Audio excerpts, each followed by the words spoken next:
after hearing the discussion or the talk of Attorney Mark, I remember in 2017 when I and Sir Ivan Henares was sent by the NCCA to Baguio City to talk with their LGU or their council, they're asking us na what they can do about the Session Road, because when Attorney Mark said that it's all about setting, and that's the same exact word that we told to the council na the significance of Session Road is the setting.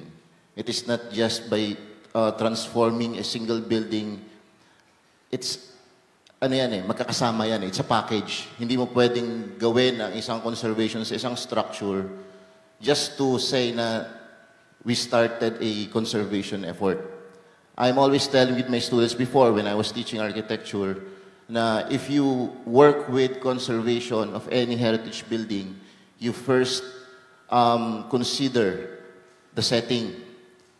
Kasi may may reaction. Kung ano ang gagawin mo sa architecture na yan, sa heritage building na yan, there's always a reaction with the setting.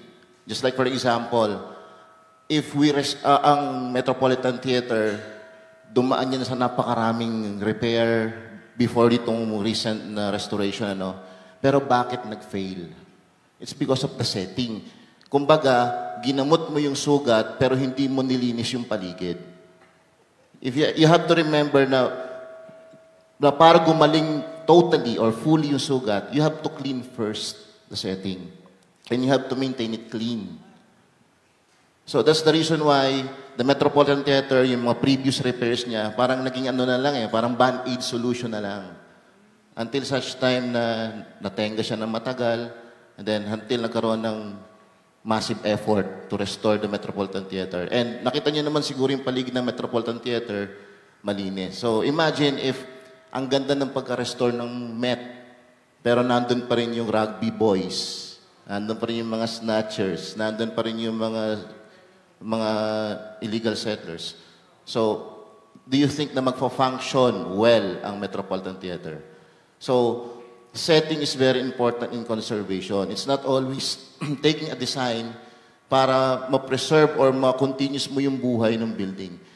Ang structure kasi pag ni-restore mo at hindi mo consider yung effect niya sa community or environment and the other way around, believe me, the conservation na ginawa mo is just a white elephant.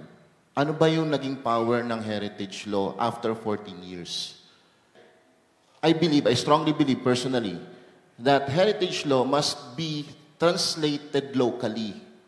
Ang heritage law is a basic law that can be adopted by every locality. Why? Because the conservation guidelines of vegan cannot be used in Baguio. It cannot be used in Cebu because, again, they have different settings. Ang laging problema natin sa conservation is just we are reactive. Nagre-react na lang tayo pag wala na o kaya nandyan na. Pero nung example, yung sample ni Sir na Paco train station, for so many years, nakatenga lang yan. But wala naman nagre-react, walang, di ba, anong ginawa mo before? Nung nandyan na, in trouble na, ayan na, keyboard warrior na tayo lahat. Support our heritage. Nung pawala na. So, I'm calling the attention of everyone na nanonood na please stop being just a reactive. Be proactive.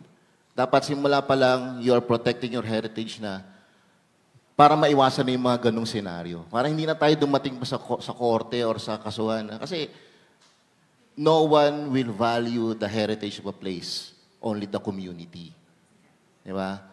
I cannot convince you that our revolving tower in Pasig is significant because you are not from Pasig. But because I am from Pasig, I am the one who's going to protect that revolving tower. So, ganun din sa inyo. Kung ano yung setting ninyo, kung ano yung kulturang meron kayo, at yung heritage na meron kayo, you are the only one that can preserve that. And when is the time? Today. Not tomorrow, not next year, but today. I totally agree. To be proactive. Hindi yung kung kailan too late na. And then also, I think for the longest time, 2,000 or 10,000 pesos lang yata yung penalty sa mga ganitong long ago. Kaya multi-billion peso companies don't care and they just go for the fine. But anyway, I have to follow up lang on that question, we have a question on Facebook Live. What about those structures that have been plucked out of their setting and have been transferred to another place? Let's call it Bataan. What about that in the guise of heritage conservation? I think that's a very relevant issue that needs to be discussed, and a lot of people need to know what is the right way of looking at this issue. Anybody in the panel would like to comment on that particular case, which shall not be named? Again, we're discussing about setting. Those houses that were transferred on that theme park, it's a theme park. It's not a heritage town. It's not even a heritage village. It's a theme park. The materials of those houses cannot survive yung salt air. Lalo lang nilang sisirain or paiksiin yung buhay ng materials. Again, we're talking here about 100 to 100 years old materials. Hindi ito nabili sa hardware. Ito ay pinaghirapan ng mga artisans natin to produce. And then i-expose mo sa salt air. Setting is very important. I understand that the intention of the theme park is good, pero medyo alangan lang doon sa execution. Mahalaga sana na yung setting is makonsider. One of the houses there is from Binyan. Used to be the house where Doña Teodora or Jose Rizal's mother lived. So, imagine nyo lang si Doña Teodora, yung kaluluwa niya naliligaw. Kasi yung bahay niya sa Binyan, nasa Bataan na pala. So, for how many years na siyang homeless? And we are talking here about the spirit of the place. And literally, the spirit of Doña Teodoro is missing. Anong punto? Una, kailangan po natin pagtibayin ang cultural mapping natin. Kung alam mo kung anong meron ka, alam mo ano ang aalagaan mo. The reason why people or common people don't understand conservation because they do not know what they have. So strengthen the mapping law and timely that the heritage law has been amended and to be specific mapping law. Number 2, sana po lahat ng developers, hindi naman po namin pinipigilan ng development, hindi namin pinipigilan ng paggamit nyo o pag-maximize nyo ng properties ninyo.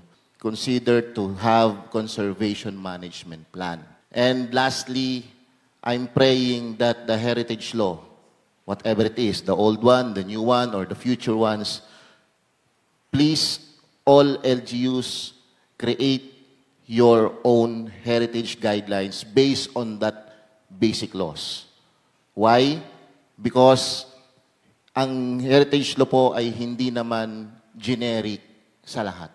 Kung ano ang heritage guideline ng isang lugar ay hindi pwedeng gamitin sa isa pang lugar. Because again, we have different setting. Thank you very much.